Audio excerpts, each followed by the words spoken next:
Okay, everybody, let's go get this music going. Everybody, here we go. Dance with me. Look at Seth go. Welcome to Read My Lips Radio, a lively hour of unscripted conversations with savvy creatives. Producer and host, akaRadioRed, asks novelists, artists, photographers, designers, comedians, actors, musicians, composers, screenwriters, directors, and technology innovators about their creative passion, inspirational muses, and how they create. Ooh, how those lips can talk.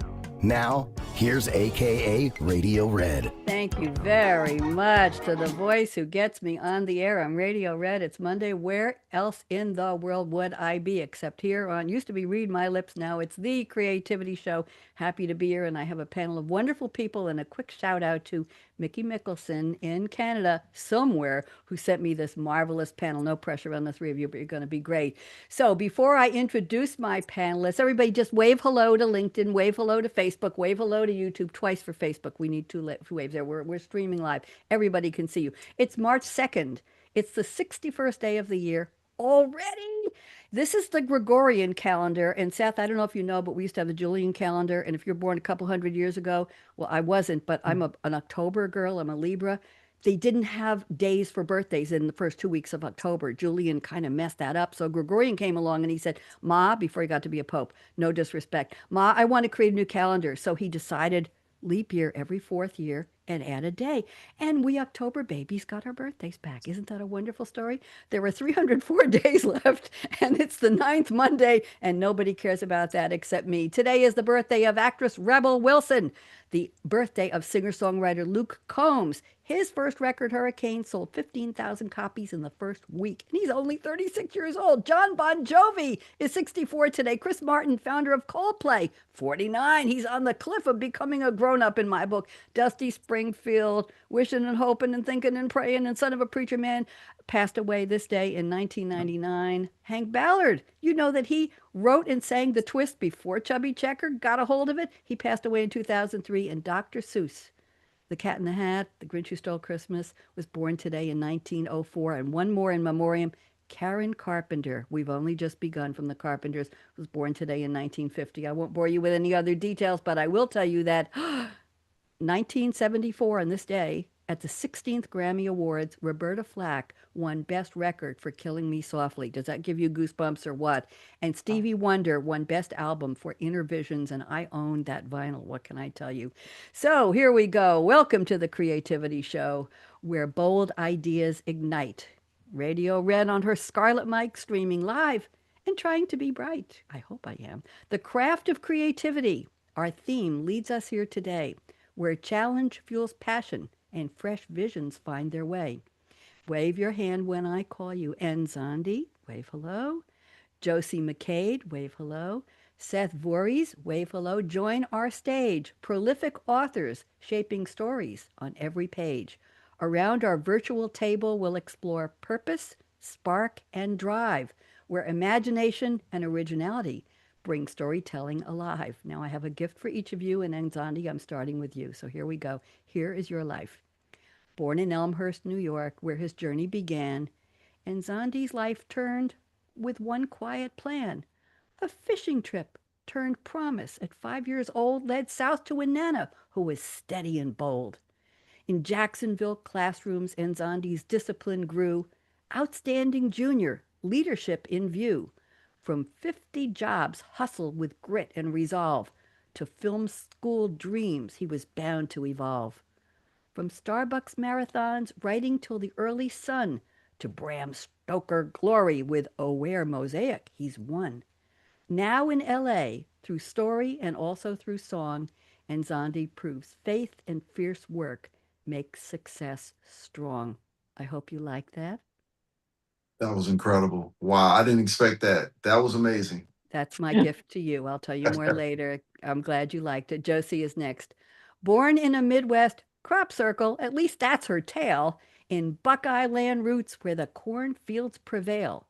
After a wild stab at grown-up gone wrong, Jocie fled into fiction where she prefers to belong. A professor declared, "You're a storyteller, dear." Jocie tested that theory for many a year. Marketing, scripts, and journalism's spin to librarian life. Let her stories begin. 22 novels that dodge every lane, rom-com to thriller to sci-fi terrain, from cozy to chaos, her characters thrive. In a cornfield with Collie, Jocie keeps them alive. Jocie, I hope you enjoyed that. I did very much. Thank you. You're very welcome. And Seth, from Spearfish, South Dakota, wide skies overhead, Seth wrote monsters before most kids even read. Inspired by R.L. Stein's Goosebumps and Stephen King's chilling art, Seth finished his first novel with fire in his heart. A football state champ on the field, dishwasher, cook, bartender with might, he worked to pay for his wheels and earn victories light. Then drawn to sociology and psychology's frame, Seth serves youth in mental health, not chasing fame. By day, he supports young minds still following their way and finding their way. For hours after hours, dark worlds rise where moral lines sway. From immune to question 17 to the interim, fear takes form. Yet hope flickers bright as Seth crafts each gathering storm. I hope you like that, Seth. Very wonderful. Bravo. I'm glad you Appreciated liked it. So gather around where the cool kids and the cool vibes sway as we dive deep into creativity today, aka Radio Red's energy, I'm told, lights the way. We hope to inspire you to live large, love life, and play. So how'd I do, kids? What'd you think? Radio Red, I have to say, I've done a lot of podcasts, never anything that encapsulates the name of your show, creativity, with you. You're the host of the year. You win host of the year. That was amazing. Thank you. I think I'm in love.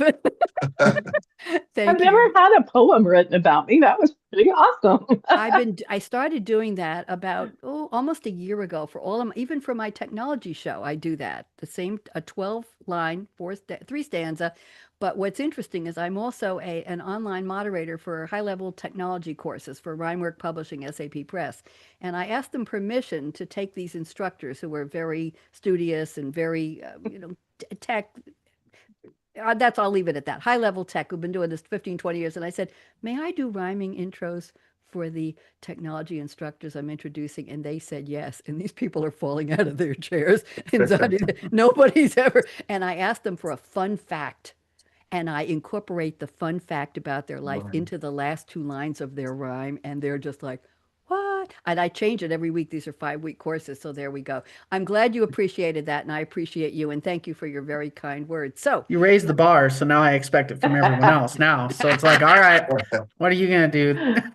honey, I'm one of a kind. That's right. This can't be duplicated. So do me a favor. Let's go around the table and just get 2 or 3 minutes more about you. What else would you like us to know? So, Nzondi, it's my pleasure to put you on speaker view if I can find it here on Zoom. Yes, they've changed all the controls. Speaker view, and I would like you to tell us a little more about what I missed in my 12-line synopsis of your entire illustrious life. Go ahead, Nzondi, and officially welcome. Go ahead. Thank you so very much, Radio Red. I'm wearing this shirt, if you can see a little bit of it, because I'm very, very happy and proud to announce that just recently I signed to Crystal Lake Publishing, along with what I call my heart sister, Cindy O'Quinn. And we later this year, they're going to publish a short story and poetry collection between us, and we're very That's for you. I have sound effects too, honey. I So don't love be it. surprised. Okay, go ahead. And it's called Dark Reservoir. I mean, so we're very, very excited for that. So what is it about? Can you give us a clue, an opening line, or a name of a So character? Who are we looking for? so all of the stories and all of the poetry is broken up into three parts, but all of it stems from a lot of the trauma and pain and darkness that the both of us have endured. I mean, when I was 19 years old, for example, it's not even for example, it's true. When I was 19 years old, I got married to my high school sweetheart. And 5 days after we got married, the day we were supposed to move into our apartment, she passed away. Oh, And oh. that was just the beginning of a lot of horrific things in my life, which I turned into some symbolism, metaphors, creativity, art, and words. So the same thing for Cindy as well. And so we kind of put all that stuff together and we worked together. And it was funny because we started looking at each other's work and we both did a lot of the work together. So it's not just like my poem, her poem, it's our stuff together. And we got to a point where we couldn't distinguish who wrote what. So yeah, that was a good that felt Wow. good. Yeah. I haven't heard that ever before with collaborative. Wow. Okay. We'll talk about poetry and collaborative poetry a little bit later in the show, but thank you for that and congratulations on what you're doing with that. Very, very interesting. I love a copy, by the way. I'm an online poet and I belong to the Writer's Digest Wednesday poetry group, and we get a prompt every Wednesday morning, and on in April and November of every year, we get a prompt every single day. It's called the Poem a Day Challenge. We're not challenging, but we give a thumbs up or comments to each other. It's a random group. It's not a membership. It's free. But I've written about 750 poems in the past 3 years because sometimes I do 3 to 5 poems a day in Wow. April and November, and then I do one or two on the regular Wednesdays. And I'll read you some of my stuff at the end of the show. I think you'll get a kick out of it. I'm the class clown, though. I like to do humorous, sarcastic. There we Would go. love to hear it. And Nzondi, so happy to have you here. And Jocie, you're next. I'm so looking forward to learning more about you. So I'm putting you on speaker view. Go ahead, regale us. Well, what can I say? I'm the person that you don't want to invite to any serious event because I will find something funny about it. I don't know, maybe a few of you are old enough to recall the Mary Tyler Moore show. Oh, yeah. And she worked at a TV station. And one day the children's clown passed away and she couldn't stop laughing at the funeral. That would be me. Oh, wait a minute. I Hold can, on. I'm yeah, trying to get a. Oh, there we go. I think I have something else for. Here we go. There pretty we go. much. Okay, that's a Yes. sad sound. Okay, continue. Tell us more. And the more she tried to be serious, the worse her laughter got. So I try to find humor in most things in the world, and I'm pretty successful at doing that. And all of my books contain humor, whether it's romance or whether it's a thriller or whether it's a mystery. I think the world is so serious, and people sometimes take themselves so seriously that, the humor helps mitigate the seriousness and chaos of the world. At least I hope it does. I think you're right. I know you're right. And I was telling you all before the show, I started a new show every weekday morning for 4 minutes called Say What? Good News. And it's just little snippets of stories that you probably have never heard before. You probably don't care about them, but I sent it to my stockbroker today, and he said he's going to use some of them in conversation with people. It's just, hey, did you know that such and such? They're just fun stuff. So anyway, I agree. Humor, laughter is that best medicine we've been hearing about, I think, from Norman Cousins for decades. He wrote a book and he got better that way. So thank you, Jocie. Pleasure to meet you. Seth Voorhees is Thank you. here. Seth, we want to know more about you. You're on speaker view. Go ahead. Well, thanks for having me. Appreciate it. Yeah, I got a fifth book actually in the works right now. I'm hoping it should be coming out at the end of the year. That's the plan. Hopefully, if everything goes right. We all know what happens in life when you have a planned schedule. Sometimes things happen, but The kids are I happy. know, They're right? clapping for you. Okay. I appreciate it. I always love standing ovations. It makes me happy. And then I've also been working on some articles lately. I actually just had an article come out in Horror Tree magazine. Um, and then I will have another one actually in She Rises magazine about the queens of fiction, about my favorite female authors. So that's exciting as well. I love just be recognized. And no, I'm just kidding. That sounds ego tripped. But it is fun though. I do like to see my name in magazines and makes me feel appreciative that, because living in South Dakota, there's not a lot of resources out here. So sometimes I kind of wonder if, how well I'm doing, and it's nice to be recognized. So I always appreciate coming on shows like this. Well, we appreciate you, and I'll take it one step further. It's just also not only nice to be recognized, it was nice to, from my perspective, to contribute. It's nice to be part of Right. something, to know that you're appearing somewhere because you did something that's appreciated. When you show up, they read your book, they read your poem, they read your story, they saw me on YouTube. We want to know we're adding something, right? I'm not going to get all woo-woo and philosophical on you, but we're participating and we're contributing, and I think that's the goal of everybody. You wouldn't write if you didn't want to contribute to something, right? Okay, there we go. Thank you all for the additional bioinformation. Appreciate. I'm in a really good mood today. And it's been a hell of a day, I gotta tell you. So let's go to the fictional quotes. I've asked you each for a quote from a movie or a TV show or a song lyric, and I've done a little bit of lookup on them. I have some interesting factoids. I'm going to start with you, Nzondi.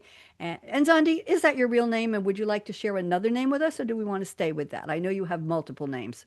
There have been a lot of things that was said on this show already that's synchronicity. Number one, my full name that my father gave me is Asimandisi Nzondi Hall. Asimandisi is named after a king of Kemet who laid down the stellar systems for the first calendar. So when you mention calendar, I'm like, oh, I love this. Oh So my goodness. yes, to answer your question, and then there are other stuff that you mentioned Well, in thank Voorhees you. Thank you. and And I'm yeah, going to spell that because I have it Acemandese. that is correct. Wow. Okay. Thank you very much. Now let's go to your quote. You are quoting character named Mother Abigail, played by the wonderful, the beautiful. I saw her on Broadway. Don't ask me how many years ago. Ruby Dee. The Yes. the show is The Stand, aka Stephen King's The Stand. Now you all know where we're going with this. A 1994 TV miniseries adapting Stephen King's 1978 post-apocalyptic novel about a pandemic-ravaged world. I think we just had one of those. In a battle between good and evil. Stephen King wrote the teleplay. Did you know he was in the series too, Nzondi? He had a Yep. minor role in the series. It was directed Yep. by Mac Garris, who previously directed the play, this film, Sleepwalkers. Okay. The Stand, interesting, includes a cast of more than 125 speaking roles, including Gary Sinise was there, Miguel Ferrer was there, Rob Lowe was there, Ossie Davis. That's Ruby Dee was her husband, right? Ruby Dee Yep. and Ossie Davis. I remember Jamie Sheridan, Laura San Giacomo. I loved her on NCIS. Yeah, she played a shrink for what's his name? Yeah, Molly Ringwald, Corey, Adam Stroke, Ray Walston, Ed Harris, Matt. Oh my God, what a cast! Anyway, the miniseries was shot in many locations and on 225 sets. Each episode had only a $6 million budget. So they shot it on 16 millimeter film to keep the cost down. Well, gee, give me 6 million. I'll do something with it. It originally aired on ABC from May 8th to May 12th, 1994, nominated for 6 Primetime Emmys. It won 2, makeup and sound mixing. Here is the quote. You knew I'd get to it eventually. 4 words. We love the short quotes. I'm short, by the way. Here's the quote Nzondi has selected. The time has come. Okay, tell us what this has to do with your creativity. Go. It's a quote that I embrace because I always feel like the time is now and you can't focus on the past nor the future. And for me, as a writer, as an author, I'm now into my 5th book, my 4th novel. The time I feel is right now. So everything that I have to do to grasp and optimize who I am, my writing, and get it to the world, I need to do now because I feel like the time is now. And it's the best time. Actually, it's the best time in the world for the world to know who Nzondi is, who DEFCON is, my books, my works, and the world that I've built. That's lovely. I think we could all use a little bit of that, right? I'm trying to finish my novella. Yes, It's we been could. 3 years, and I need to look at myself in the mirror on this coming Sunday when I have time and say, "The time has come. Sit down, you, and finish." Okay, there you go. I'll let you inspire me. Thank you very much. Let's go to Josie's quote. This is from a 1944 film. Boy, are we going back in time here. Marie Slim is her nickname in the movie Browning, played by Lauren Bacall. Do we get any better than this? Speaking to Harry, Steve Morgan, played by Bogey, Humphrey Bogart. The movie is To Have and to Have Not. Steve is a fishing captain in Vichy, France. He's contemplating whether or not to smuggle members of the French resistance off a German Vichy-controlled Caribbean island, or Caribbean if you like that better. In his fishing boat, Slim enters the room inquiring, "Can you help me find a way off the island?" What follows is one of the most dazzling scenes ever filmed in filmatic cinema, or whatever I mean to say. They size each other up. Steve sees through Slim's seemingly helpless demeanor. Slim reacts with a faint attempt at seduction, which leaves Steve completely perplexed as she sits in his lap. I don't know why I'm acting this out. So it was their first film together. It became legendary for the sultry tone and the real life romance that it sparked between them. They ended up getting married. Bogey and Bacall. Okay, I have the scene. Jocie, just stay with me here for a second. Slim says, "Sometimes I know exactly what you're going to say. The other times you're just a stinker." She kisses him and he says, "What'd you do that for?" Slim says, "Been wondering if I'd like that." And Steve says, "What's the decision?" She says, "I don't know yet." I sound like Mayweather. "I don't know yet." They kiss a second time and she says, "It's even better when you help." Slim asks Steve if he will help her leave the island. He refuses, but she lets him know what he's missing out on. She says, "You know, you don't have to act with me, Steve. You don't have to say anything, and you don't have to do anything. Not a thing, or maybe just whistle." That's the quote Jocie picked. As Slim is about to leave Steve's room, she pauses at the door and here's the quote. "You do know how to whistle, don't you, Steve? Just put your lips together and blow." Jocie, I had to do the scene. I'm sorry. It was just too good. Go ahead, Jocie. Rescue me, please. Rescue me. Oh, Go. it was a perfect scene. I mean, when I was a kid, as writing, my mother was a voracious reader, and sometimes we would spend a lot of those, excuse me, late Saturday nights watching old black and white movies. And I love Bacall and Bogart, and that comes back to my work sense of humor. When I write romance, it always ends up being funny. Because sometimes I think, people try to make these hot, heavy scenes and they make them and they miss the point of the romance. And sometimes it's just the little things that make the woman or the man sexy. And it doesn't have to be, hey, here I am naked and, ready. And sometimes it can be just those little, nuances like it does, when you help, it's better, or, how to whistle. And I think those kind of tensions make the romance in a book better. The tension, the romance, and the little, steam behind the words. You are so right. If you aren't watching Bridgerton, the new season is dropping, and I just watched the latest episode last night. There is so much kissing and so much looking at each other. All the clothes are on. They wore a lot of clothes and a lot of wigs and a lot of jewelry. But there's a couple of words in there I can't Yeah. say here about certain parts, the things are supposed to happen when they're happening, that have a word I haven't heard in ages. And the women are talking about how to get there. We'll just leave that one alone. But it's conversation about, and it was about what you're talking about, Jocie. It's about that innuendo. It was about that setting a mood, setting a tone, just looking at each Yeah, other. Yeah, yeah, nice, nice. Okay, I'll read romance anytime. Okay, let's go to Seth, and we're going to completely change the tone here. So Seth has picked a quote from Always Look on the Bright Side, a song from the 1979 surreal biblical black film Monty Python's Life of Brian. This was controversial. Yes, I know.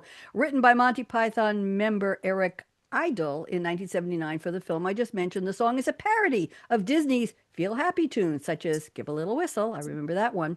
Monty Python's Life of Brian stars and is written by the comedy group Monty Python. That's Graham Chapman, John Cleese, Terry Gilliam, Eric Idle, Terry Jones, and Michael Palin.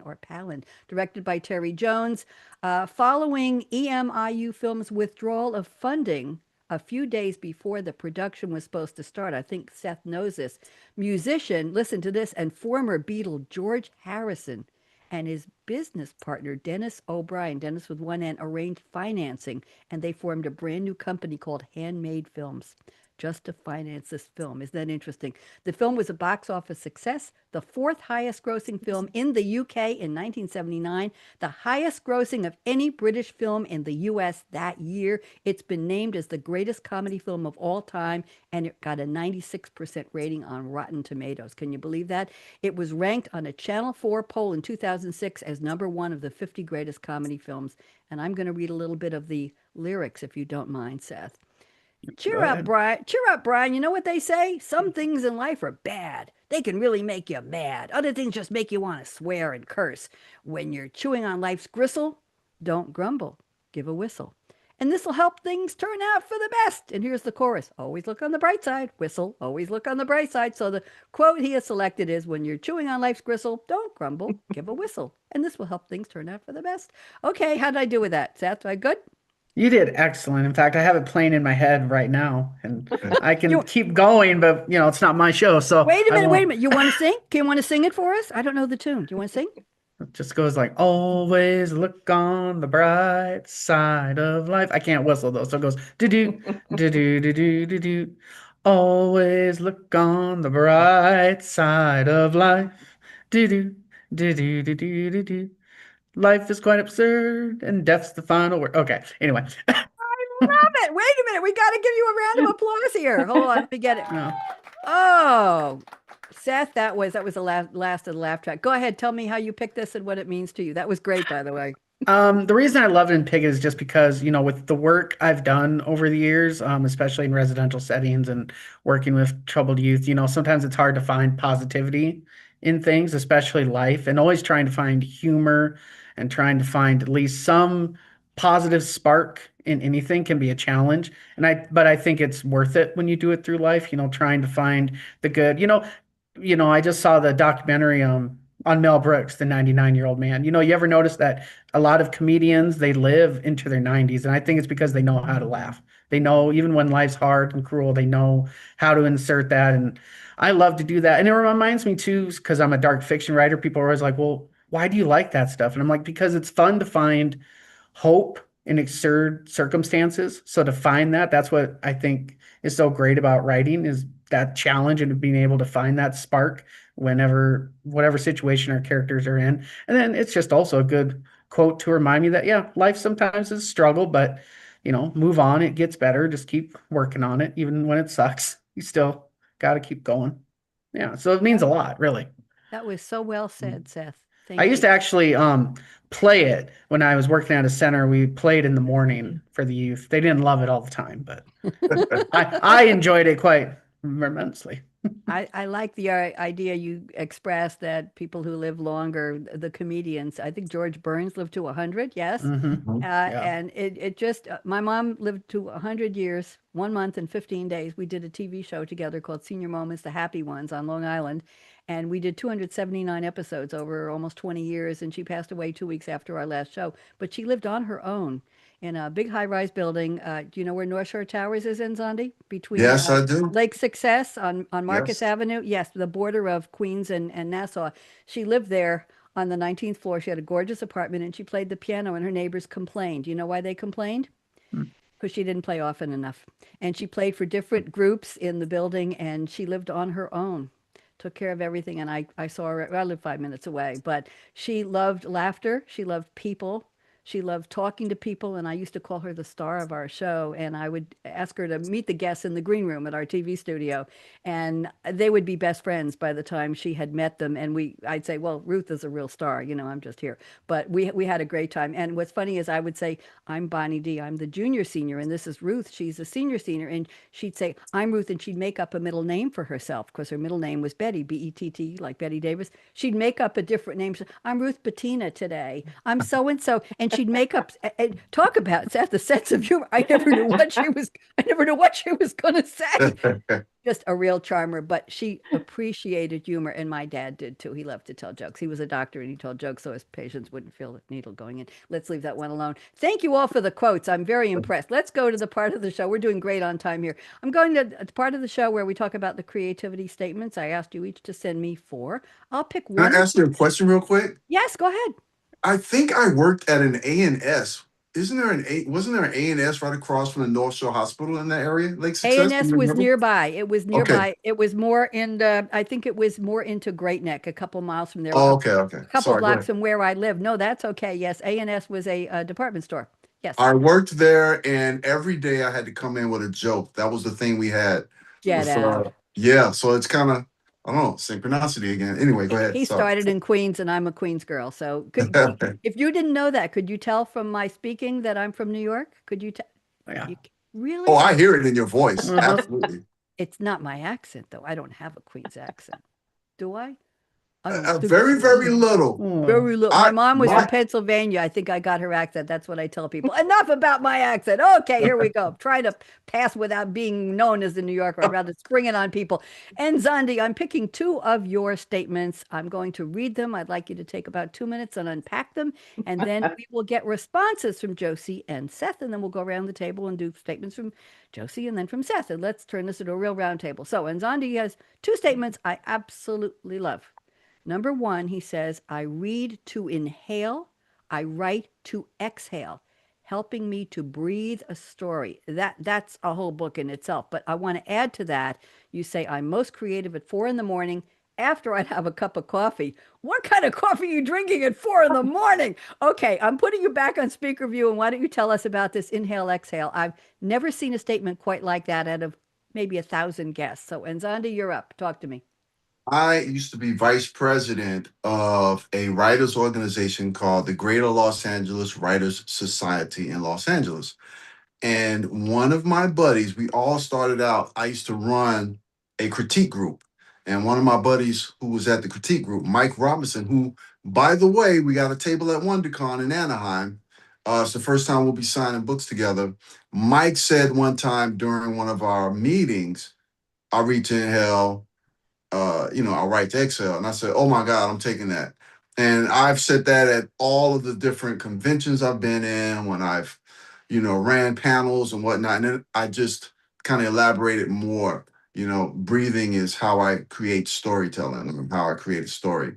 And so that's really where that came from. And it actually became part of my whole journey because when I first started writing, it as I taught language arts in Hempstead and IS 231 in Springfield Gardens, Queens, and I thought I knew all about English until I started learning how to write a novel in 2008, and I learned I didn't know anything.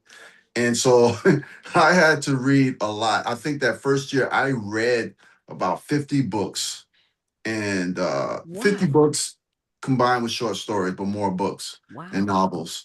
And that's really how I started developing my style and learning the tropes and just everything about horror and science fiction.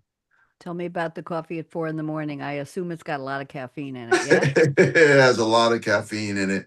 Actually, even this morning I got up not quite at 4 because I went to bed I think around 10 or 10:30, but I got up and went straight to Starbucks this morning. I was in Starbucks about 7 a.m. Writing. And for me, I just have to have that, I wake up kind of with I just can't help it. I just wake up with all these ideas. And I really want to write something and get the ideas down. And Mm-hmm. that's it. Once I wake up, that's it. And I found since I started writing, since 2008, it really is the quietest Mm-hmm. in the world. A lot of people. And I get that from yes. a lot of guests. I just want to go around the table and see, Jocie, anything about 4 in the morning with you or Seth? And do you start your day with coffee? And do you read a lot of books before you write your own? Jocie, let's go with you. And it's not an inquisition here, just your comments. Go ahead. Actually, I drink both coffee and tea. I'm a big herbal tea drinker. Years ago, when I was working and my kids were home, yeah, I was the 4 and 5 a.m. person. Since they've left, more towards 6. Oh dear. But as to what as Nzondi said, I agree with him. I think sometimes all writers are readers and have been readers, and you're weaned on books. And I think it helps too to read outside of the genres that you prefer. Read Mm-hmm. something that you would not normally read. And for many years, I worked for Readers Entertainment as their senior news editor. So I would get Mm. books to review. And some of them I would look at because it would not be a book I would pull off the shelf normally. And it really gave me a different perspective and taught me to be a better writer. Because many of these, and I think both the gentlemen will know, you read a passage and you sit there and you go, that was perfect. And I really wish I'd come up with that line. But it Yes. inspires you to write yourself and it inspires you to become a better writer and hopefully breathe out that wonderful vision that you have for your words. Thank you. That was lovely. Yeah. Seth, comments, thoughts? I relate to pretty much almost everything. I'm very much early morning writer. I have this thing where it's like past 3 o'clock. 3 in the afternoon. I'm done. I'm not doing anything after three. My imagination is useless. I drink coffee, sometimes hot chocolate though too. Kind of depends on the morning, but both are really good. But yeah, absolutely. I actually took a break from being an author for many years and didn't pick it Hmm. back up and started taking it real seriously until about 2014. In between there, 2015. And I'm the same way. I forgot a lot. I had to relearn what I unlearned, if that makes sense. Yeah, it Having to does. relearn a lot of things. And I didn't really understand the power of reading until I picked it back up. And I'm like, okay, I need to get back into it. Because, yeah, I like to compare my imagination and creativity with the body. We need exercise and nutrition to keep it going. It's the same thing with our imagination and creativity. Writing is the exercise, reading is the nutrition for it. And yeah, we need both to get I it think going. that's one of your statements. I I was think we're actually gonna. wondering if that was. I was like, I wonder if you I picked that think it one. is. We're gonna flesh that out a My little bit. bad. No, no, no, no, no. It's perfectly fine. I'm happy that you But remembered no, one of them. yeah, I relate completely. In fact, actually, when I picked it back up, I looked at that first story I'd written when I was 18 and in high school, and I realized, wow, there's a lot of just sloppiness to this story. There was a lot of first person, second person. There was three perspectives in one paragraph, and it's like, okay, well, this ain't good. My goodness. I was a stringer reporter for a magazine on Long Island called The Improper. I don't know if you ever heard of it, Nzondi. The Improper magazine and Long Island Entertainment. And we had a deal where they would give me tickets to what started out as Westbury Music Fair, and then they sold the rights North Fork Bank Theater in the Round. And I was asked to interview Johnny Mathis. Yes, Ooh. and for a back page cover story. And it was we arranged it through his manager, and I'm telling this for a writer reason in a second. And we arranged it, and he was in LA, and I was in New York, and this was before cell phones. And I had a tape recorder with a cassette, and we went over an hour and a half. And American Idol had just started, and I said to him, "Do you think it's going to survive as a show?" And he said, "I don't think so." And the phone rang at something like 6:30 in the morning. I don't know what time it was for him, or 9 in the morning. It was 6 for him. And he said, "Hello, is this Bonnie? This is John Mathis." I almost fell off. I mean, I was expecting the call, but it was anyway. I got to go to the concert and met him and went backstage and I cried. I said, I was making out in the basement at age 16 with my boyfriend playing Chances Are and all of your romantic music. Anyway, people were yelling out from the audience, "We love you, Johnny." And he was yelling back, "I love you too." I'm kidding not. But I got to do my own photography. Kodak DX 6490 digital camera, 14th row aisle seat press pass, and I was able to do pictures of him, Patti LaBelle, Joan Rivers, the Smothers Brothers, Basha, BB King. What do you think I was doing it for free for? I got tickets and press passes for. But the point was, Seth, I go back and I save JPEGs of these articles. I think I've moved 20 times, but I've gotten the newspaper somewhere. But I've saved JPEGs and PDFs of my articles, and I go back and read what I was writing like as an entertainment reporter.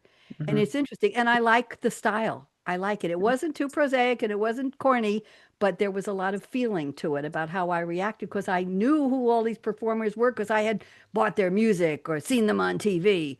I have a wonderful picture of Joan Rivers sitting on the stage, on the floor of the stage with her feet crossed, and you could see the bottom of one of her shoes, and her Oh, fur wow. boa is on a stool Mhm. behind her. She decided, yeah, I could show it. I'll send it all. Amazing. But going back and looking at what we've done as a historical lens to who we were when we were writing, of course, I was writing a book, but it was just an interesting memory of saying, who was I? What did I present to the world in my writing at that time? I thought I did pretty well. There you go. So let's go to Jocie. I have a couple of interesting statements from you, and let's go. A couple you mentioned already, but let me pull up a couple and we will see what Seth and Nzondi have to say. So you say, I can create a story about anything. That is a big statement, Jocie. And then you say, can find humor in the worst situations. I think we've talked about that. I write everywhere.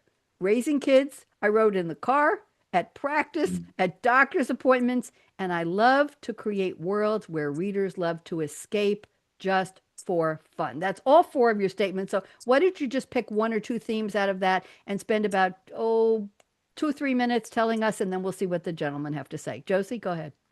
Well, thank you for that. I always laugh that I can create a story out of anything because, as I was told, they may not see me as a Pulitzer-winning author, but I am a storyteller. The first story I ever sold, I was 17, and it was about my grandmother's apron. So, that gives you a little insight to what I can write. My latest book is a cozy mystery, and I'm hoping it's a kind of a new genre. It's a cozy cyber mystery, and it has a robotic dog, and there's a questionable AI in the background. So, the dog actually came from two parts. One, as a librarian, we used to have a lady come in, and she was a puppy raiser for Guiding Eyes for the Blind. And I did not realize that those dogs basically have a shelf life, much like a military or law enforcement canine. Basically, 7 to 10 years is the length of their service to a human. And if the dog is in a city like New York City, which is so bustling, their tenure as a service dog is much less. Then I also saw this dog as a service dog. And I'm going, well, if we have robotic dogs that are bomb sniffers and going into fire and rescue, and I'm glad that we do, then why couldn't it be a service dog and its programming or algorithms be changed to provide specific services? And so that's how that book was born. Although he starts out his life as a service dog, because he is so far advanced, he's wanted by a lot of nefarious people. And so the main character and the dog kind of rescue each other through this. And, so there's this dog, and so I can make up stories. It must be that Irish Cherokee background. I don't know, but I am definitely a storyteller. And I have a fun story about New York. The first interview I ever did as a writer, well, I was just like you, a newspaper stringer, et cetera, was with a woman from Long Island. And God bless her, she was great with me. But she would say, I'm going to the city. And I'm going, you'll live in the city. She goes, I live in No, I live in Long Island. And I'm like, no, you live in, because sometimes when you're out here in the Midwest, your perspective of New York is New York. Everything there is one big city. Ain't true. And you don't see it as, neighborhoods and so forth.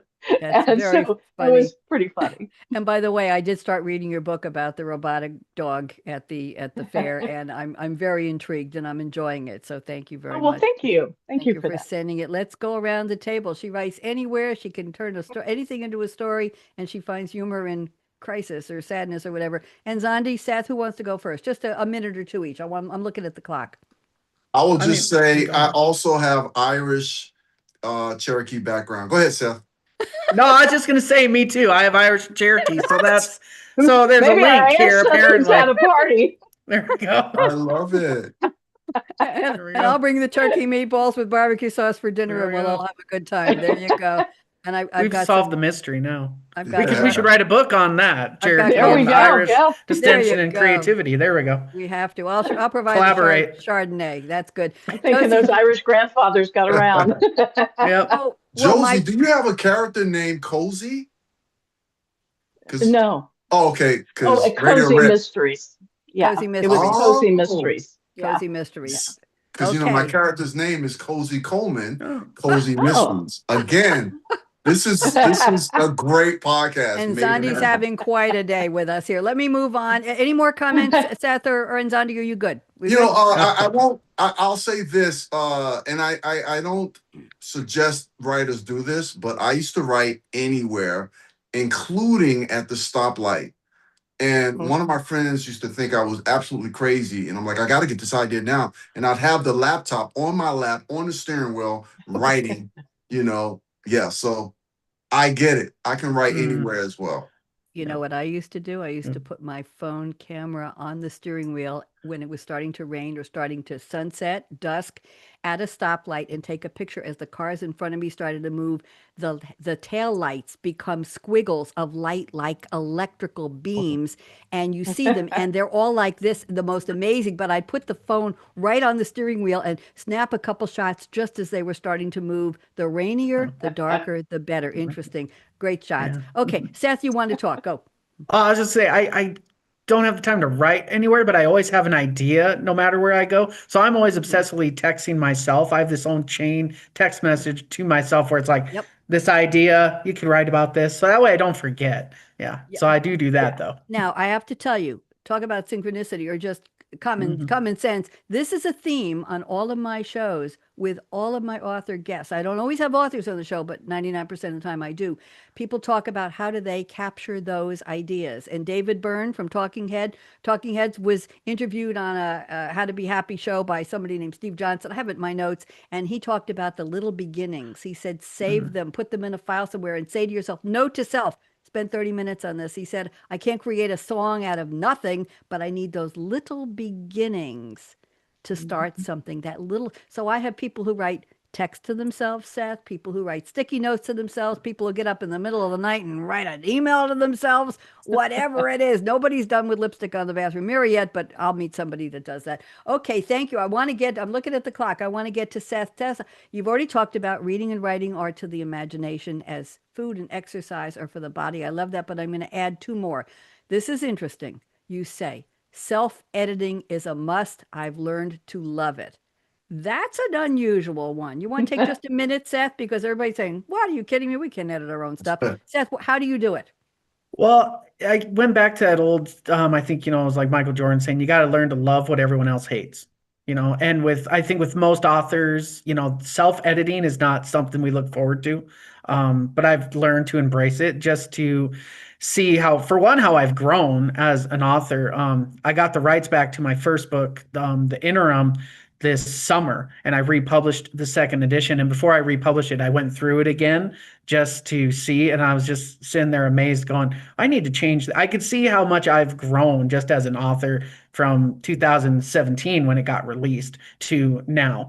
And so, yeah, every time I re edit, I see, just not only my growth, but then little quirks of my personality that sometimes I have to ring in. Like, I know now I got to pay more attention to my dialogue because everyone has a tendency to sound like a Midwestern man and say so and just and well and uh-huh. And I got to get out of that. And so I got to always That's how New rip through all Yorkers my sound dialogue. too. I know. I have to rip through my dialogue Wow. all the time when I edit. But yeah, I think it's just that, you learn to embrace what everyone else hates. That is fascinating. What was I also going to read? I was going to read, you have challenge for me is creating the character's hope through challenging circumstances. I think you already talked about that. Let's not talk about that growth and self editing, reviewing. I'm reviewing my novel all the time. That's why it never gets published because I keep going back and saying, I should have Mm, changed that word. I'd like a different verb. Well, I didn't describe her background enough. Let me move her conversation up a little more in the scene. So I'm editing, but I haven't published yet. That's a problem. yeah. Jocie, or Nzondi, any comments about reviewing your own work and seeing your growth? Nzondi, it looks like you want to say something. Go. I come in contact with many authors who could always edit their book. Even once the book is finished, if you put it in their hands and tell them to edit it, I feel like we just always come up with different ideas. And our growth, our growth, like Seth said, enables us to have a different perspective, and that different perspective creates, more editing. And I have to get out of my own way because I Mm. edit all the time and self-edit all the time. And I actually even edit before I start writing. I go back and look at what I'm doing and I edit a little bit and then I start writing again. So I usually have to get out of my own way. But I am obsessed with trying to get it as good as it can possibly get. Yep. So yeah, Yep. it kind of comes with the territory. It does. I had a woman who was a sculptor. I had a TV show I told you about, the one I did with my mom, but I had one called Something to Talk About. And I had a woman who was a sculptor, a whole bunch of artistic people. And I said to her, how do you know when a sculpture is done? And she said, you know. I know. But I'm a painter as well, and I have about 300 pictures here all of my house on walls, in the garage, on the floor, everywhere. But sometimes I'll go through 20 recent pictures and I'll say, you know what? I want to do something different. I'm either going to paint white or red over the top and see what comes through and then do something different. They're all abstract. But sometimes I'll say, you know, I was done when I was done with that, but now I'm not done with it anymore. And I'll just cover it up with something thick and I'll start all of, I'll repurpose the canvas. So yes, talk Yes. about growth. Jocie, anything you want to say to Seth before I move on? I agree. I self-edit quite harshly sometimes, but I also, as Nzondi said, have to get out of my own way. Sometimes an outside view helps. You can't see the forest for the trees sometimes. And while I might think it's really great, an editor will go, not so much." But, Ooh. I find myself too, if I find an author that I like, I tend to go back and read previous works. And as an author now, I can look at those previous works and see how that author has grown. And, I see it Ah. within myself, but I see it more with someone else. And hopefully, as my novels progress, that writing gets better as well. Yeah, Isn't and that then to tie in interesting? real quick too, Go ahead. because I agree with everyone's saying. So I do 3 revisions, and then after 3 revisions, I give it to my editor, or then some Mhm. beta readers. Because I agree, because there's a certain point where I can't see it anymore, and I Mhm. need someone else's eyes, need fresher Thank pairs. you. That's Yep. a good tip. I haven't heard Yeah. that one before. Nobody has brought that up before, Seth. Very, very interesting. Thank you. We're done with the creativity statements, and we've got about 5 minutes left, and I want to read some things to all of you, and let's see where we go with this. So I have some creativity quotes. I'll read them in the order in which I have them in my notes. I think you'll enjoy them. Lucy Maud Montgomery, 1908 novelist from Canada. She wrote Anne of Green Gables, if you've ever heard of it. And in chapter 19, and I love the title of this chapter, Jocie, A Concert, a Catastrophe, and a Confession. Does it get any better than that? And here's the line that applies to all of you, all of us. Something just flashes into your mind, so exciting, and you must out with it. If you stop to think it over, you spoil it all. Is that a quote or what? Yeah, Yes? I love that. Here's Yep. another one, Mhm. Rapunzel, voiced by Mandy Moore, Tangled, 2010 3D computer animated musical adventure fantasy comedy film. Could they put any more genres in there? They left out sci-fi and thriller, I know. And here's the quote. Venture outside your comfort zone. The rewards are worth it. Ah, isn't that what we're all doing? And I used to be shy. Here's a quote from the Rolling Stones. You all know this one, 1969. You can't always get what you want, but if you try, sometimes you get what you need. Yeah. Ah, there's Yeah. that creative Mhm. juice coming. And of course, Glinda the Good Witch of the North, played by Billy Burke, the original fantasy film, The Wizard of Oz, 1939. You had the power all along, my dear. Didn't you all? Didn't we all? Here's the quote from David Byrne. I mentioned it. He was on Stephen Johnson's How Ideas Happen podcast. Sometimes I have just the title of a song that comes to me and I write it down and I go, expand on that. I think there's something there. And I also have in my computer a whole lot of ideas. I have a melody, a nonsense word, awaiting words. You need something to start with. It's hard to start from nothing. There you go. And let me see. Now I'm going to read you. I have, I don't know if you listened to the whole show, any of my previous shows, but I dedicate this. This is an acrostic from my poetry days. I still do it. And this is from Wednesday, July 24th, 2024. And the prompt from the editor was from our fearless leader, David Lee Brewer at Writer's Digest. He's a senior editor. The prompt was write a poem about night shift. So I did an acrostic, Nightshift. And I'll try to lean in as I'm emphasizing each word. I'm not going to share it on the screen. This is dedicated to all of you. Never quite really at rest. It's the life of a creative. Going, gripping, gyrating, growling, groaning, growing. Highs and lows, flowing on a mental Mobius strip. The days are the nights are the days again, shifting off and on, into and out of gear, hoping for unique brilliance even once. It's a calling, command, curse, roller coaster, finding eureka, euphoria amid frustration and fears. Thus is the life of the creative. What'd you think? You Love are a it. remarkable woman. I'll say that. Wow. Well, I No, have that a was Pretty beautiful. spot on. I have a silly Thanks, one Bob. for you. The prompt was blank like blank. Write a blank like blank. I've got about a minute and a half here. And this is very silly. So this is just going to trot along. BLANKLIKE. Believe in love always. Never kiss a leprechaun in a kayak. Every boat's like a nervous kangaroo. Okay, we'll I just like leave it that at one. that. I'm gonna close with this, I'll but take note. don't go Hey, away. make I it. want you all to stick around and we'll talk afterwards because we got to close in about a minute. So, in 2014, I closed my shows with the top 10 tips for women. That doesn't mean these are all for women, but that's the way I found it. The number one quote 10 years before the movie was aspire to be Barbie. The biatch has everything. There we go. And for the guys, when life gives you lemons, make lemonade and add vodka. There we go. There we And go. here's my Like real that. closing. Here's my real closing. Life is short. Break the rules. Aren't we all?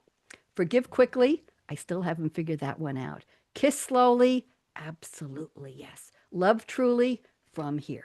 Laugh uncontrollably. Laugh with me, everybody. One, two, three. Bet you never did that on a podcast before. And never, ever, ever regret anything that made you smile. Final words. Work like you don't need the money. Dance like no one's watching. When I was teaching disco line dances to 250 people in a high school cafeteria near Eugene, Oregon, they didn't have a stage. I had to dance in high heels on a Formica tabletop in the I said to them, you build me a stage or, OSHA's going to come. They didn't know what OSHA was. Anyway, they built a stage. Everybody watched. I never fell. Sing like nobody's listening. I didn't sing on the show tonight. Lucky you. Love like you've never been hurt. We all have. Our hearts have been damaged, tromped on, stomped on, but you got to let it regrow, regroup, and learn to love again. Open your heart. Money talks, chocolate sings, and last but not least, I stole this line from somebody years ago. Thank you for turning me on. I want you all to smile and wave, or we're going to go out with my show from my music from, if I can find it, hold on, here we go. Okay, this is from my new show, and I even made a mug.